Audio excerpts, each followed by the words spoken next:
You think your chicken is enjoying that cuddle, but you might actually be terrifying them. While we treat our cats and dogs like family members, applying that same logic to your flock ignores the brutal reality of the pecking order. Stop misinterpreting fear as affection before you accidentally destroy your coop's social hierarchy. The homesteading surge of 2026 has brought so many wonderful people into the world of raising poultry. It's an amazing movement. But with it has come a tendency to project our own human emotions and even mammalian needs onto our feathered friends. We see them. We want to hug them. We want to treat them just like our golden retriever. The problem is, a chicken is not a small, feathery dog. In fact, seeing them that way can cause them a lot of stress. Let's start with the basics. Eyes. As humans, our eyes are forward-facing.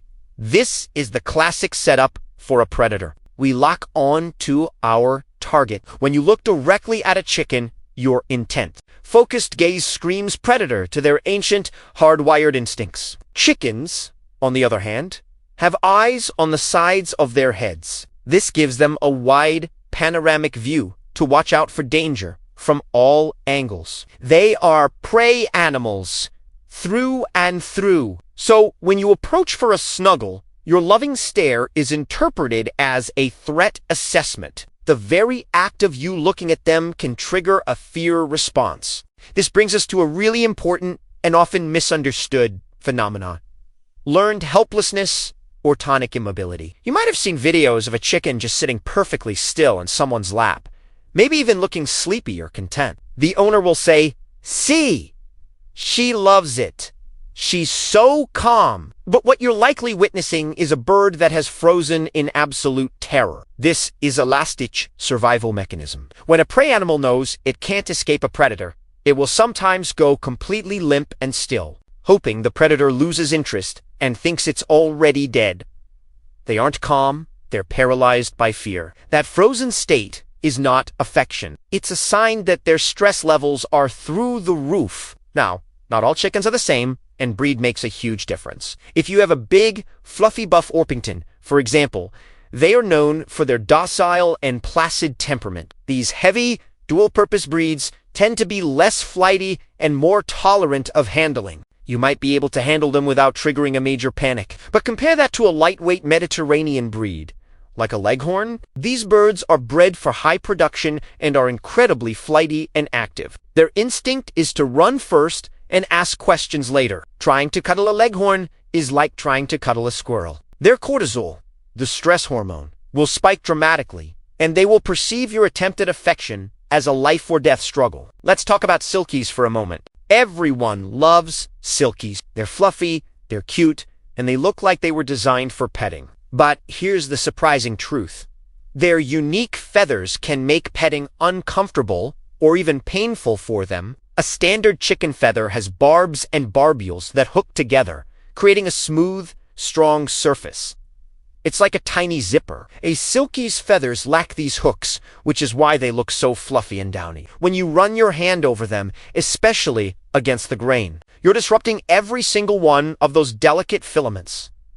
It can feel abrasive and irritating to their skin. So, while they might tolerate it, they probably aren't enjoying the sensation in the way a cat or dog would. The fundamental difference comes down to brain structure. Mammals like dogs and humans have a well-developed limbic system. This is the part of the brain that processes emotions, forms social bonds, and makes us seek out physical touch for comfort and validation. When your dog leans into you for a pet, they are actively seeking that connection. Chickens simply don't have a comparable brain structure. They don't process emotions or social bonding through physical touch in the same way. Their social structure, the pecking order, is about dominance and survival, not cuddles and emotional support. A hen might preen another hen, but this is a specific grooming and social behavior, not the same as a human wanting a hug. And this brings me to another trend we've seen in 2026.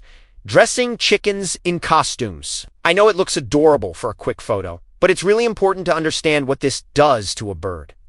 A chicken's feathers are a marvel of engineering. They provide insulation, waterproofing, and are essential for flight. Even the short bursts that chickens use. Each feather needs to be perfectly aligned for them to function properly. When you put a sweater or a costume on a chicken, you're matting down those feathers. This completely messes up their ability to thermoregulate, to stay warm in the cold or cool in the heat. It also obstructs their natural movement and can cause a lot of stress. They can't preen properly, they can't dust bathe effectively, and they feel confined. It's just not in their best interest, no matter how cute the Instagram picture is. Imagine this scenario from a chicken's perspective. You're out in the yard, foraging for bugs. Suddenly, a giant creature, 10 times your size, with forward-facing predator eyes, starts running towards you with its arms outstretched. You don't know it's a game of tag. You don't know it's your loving owner wanting to play. All your instincts scream that you are being... You run, you zig, you zag, your heart is pounding. This isn't fun. This is a life-or-death chase. For a chicken, what we see as play is often perceived as a lethal threat. The chase itself is incredibly stressful. And if they are caught, that's when you might see that tonic immobility we talked about earlier. They give up, hoping the end is quick. It's a grim thought, but it's their reality. Understanding this is key to being a good steward to your flock. To put a scientific name on it, this freezing behavior is called tonic immobility. It's a reflex, an involuntary response to being captured by what the bird perceives as a predator. Researchers actually use this reflex to study stress in poultry. They can induce it, and the longer it takes for the chicken to snap out of it, the more fearful that bird is considered to be. So when you hold a chicken and it goes completely still, you're not charming it. You've essentially triggered a predator-prey response so powerful that its body has shut down as a last resort survival tactic. It's the furthest thing from a happy cuddle. So, what's the takeaway here? Does this mean you should never touch your chickens? No, of course not. You need to handle them for health checks, to move them, and to keep them safe. But the goal should be to handle them in a way that minimizes their stress. Approach them calmly, from the side, if possible.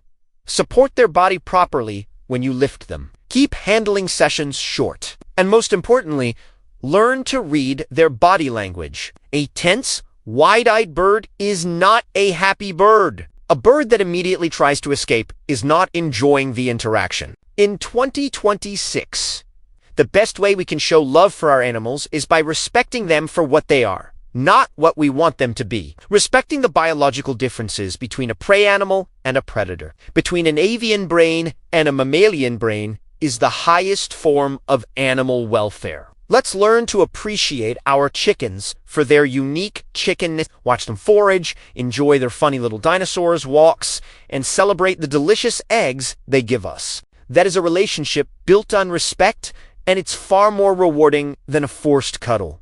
Thanks so much for watching. If you found this helpful and want to learn more about raising happy, healthy chickens based on their biology, not our emotions, make sure to subscribe and hit that notification bell. We'll see you in the next video.